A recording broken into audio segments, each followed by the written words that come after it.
There's a big problem on Riot's plate because League of Legends has almost become two entirely different games. The professional version of the game is a perfectly organized, thought out and properly paced experience where the teams eat, sleep and piss together all day every day, building a level of synergy that almost feels romantic. Whereas the other version of the game that we're all involuntarily addicted to at this point is more so just pretty skins and graphics to serve as visuals or something to look at while people blow off steam after school or work by trying to win arguments about nothing with people they've never met before. With these two completely different games in mind, I would argue that ADC is one of, if not the best designed roles in professional play. The games are fightless snooze fests until everyone has 14 levels, 3 items and an organized team fight agenda where the priority will be to peel for and keep their own carry alive so that they can do the one thing they're good at doing: damage. In our version of the game, yeah sure, a 6-item ADC is still turn your brain off and right click to win, but getting behind on the roll makes you more useless than a screen door on a submarine, as there is no safe way for an ADC to ever catch up in level or gold, which I'd argue are two things that are more important for ADCs than for any role that still bring other utility. So while Riot has to nerf ADCs for professional play, they are just turning them into caster minions for the rest of us, with the latest updates nerfing their XP even more to the point where their role might indicate they are the damage dealing carry, but the full tanks who have 5 levels on them end up doing more anyways, and that's why I'm done. After 10 years of playing ADC, this is officially the season where I'm done playing a role that's designed around a completely different professional experience, and you should be too. So today I'm gonna show you just how much easier it can be to get fed, carry and climb by playing roles and champs that are actually designed for the game you are playing, and your therapist can finally stop having to listen to you complain about it. Rav, could these feelings be due to you still being in the same elo while others? I don't want to talk about this anymore. Okay, what would you like to talk about today then? Specifically Raid Shadow Legends, because of the hilarious thing they are doing this month. Rav, a paid plug in these sessions seems excessive. So yeah, everyone's heard of Raid. It's the peanut butter to your cell phone's jello shots. It's a collector's paradise in terms of spiking dopamine. You build an army, get better, crush through a campaign. It's the best, but the champions they've been releasing lately has me thinking they are just a hilarious company. You see, if I were to rank my top 3 champs, we'd have Soul Drinker in third, because not only does he look like Satan himself had a baby with the last thing I dropped in the toilet, he also absolutely smurfs on kids in the campaign. Then there's War Maiden, who gets the second spot because she looks like chicks I would follow on Instagram, but safer because my wife is never gonna look at my Raid Shadow Legends profile. You feel me, Carrot Top? But the cake gets taken with their latest champ, none other than Ronda freaking Rousey, the most bizarre but awesome collab ever, and anyone can get her just by logging in 7 days before February 20th, plus a bunch of stuff like 3-day XP boost, silver and refills just from using promo code RAIDRONDA. Then we could talk about how there's bonus rewards right now for Amazon Prime members, or how you should use my link below or scan my QR code to get even more XP, shards, energy, silver and another champ, Vergus, who is dope, but like, you gotta play Raid as Ronda, so try it today. Alright, so the first champ that I will be playing moving forward is Quinn. Top as my criteria for exploiting this nonsense boiled down to finding someone that can hold their own in lane long enough to get a 4-level advantage over dumb people still playing bot, and then having the mobility to run down there and show them said 4-level advantage. And what better way to stretch out this blonde butt tunnel in preparation for the deep dish dickin' he's about to get all game than by killing him and his kitten at level 1.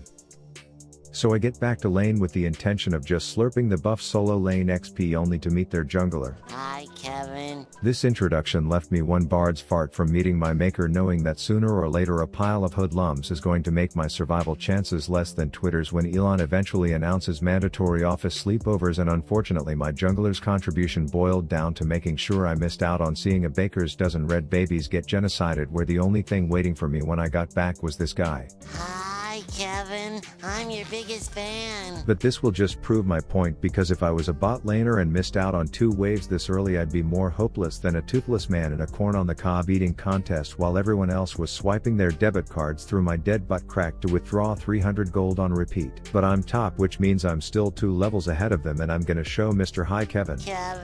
that I don't appreciate unannounced visits. Anyways, at the risk of missing out on more minion genocide via laser statue, I grab the sussy steed and head top, knowing damn well this metal moron is gonna pull me into his closet and try to pinch my nipples, so I throw bird shit in his eyes, making him guess where I am, and my plan works so well that I can even chuck a dart down a midget's pie hole in the process before making sure this horse doesn't get rewarded for simply attending my 1v1.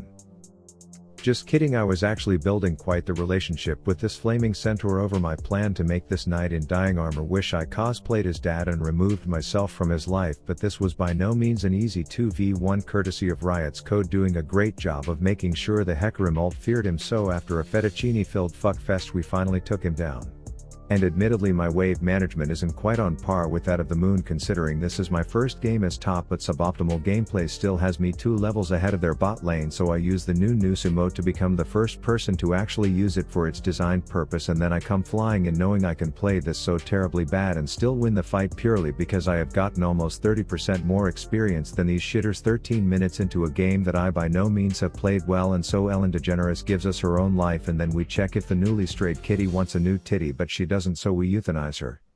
Turns out I had a visitor en route, but he forgot both his health and mana at home, and I know just the thing that those kind of forgetful people need in their life, and my love dove was gonna help me deliver it. Surprise, it's a drop kick backflip right to the noggin, haha, dead bitch. This attracts that Muay Thai twat waffle who is like, what's going on, and I'm like, oh nothing, but he's like, I'm blind not stupid, I know you are just taking advantage of the fact that Riot's game design dictates you are twice as strong as a bot laner at this point, and so he tries to punish me exploiting a broken system by killing me, but I swerve like I'm in a car that my wife is driving, knowing if he whiffs the next blueberry I'll be out scot-free.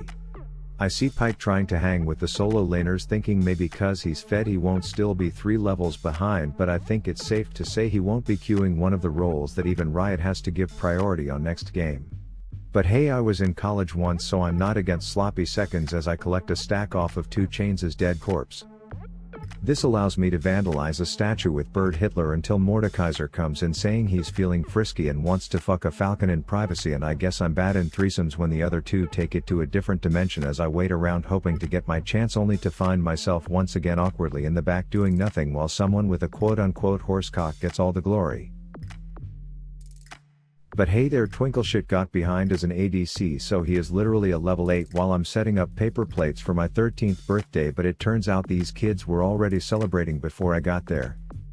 This leaves Tweedledee and Tweedledum talking strategy in the river, thinking I'm just gonna let them take pictures of my toes and sell them online, but I'm a smart hunchback butch cut archer being dragged around by an oversized dove, and I know rule 1 of solo queue, which is to let your ADC get engaged on and then come in, which if done right results in gold, which I guess has multiple meanings here.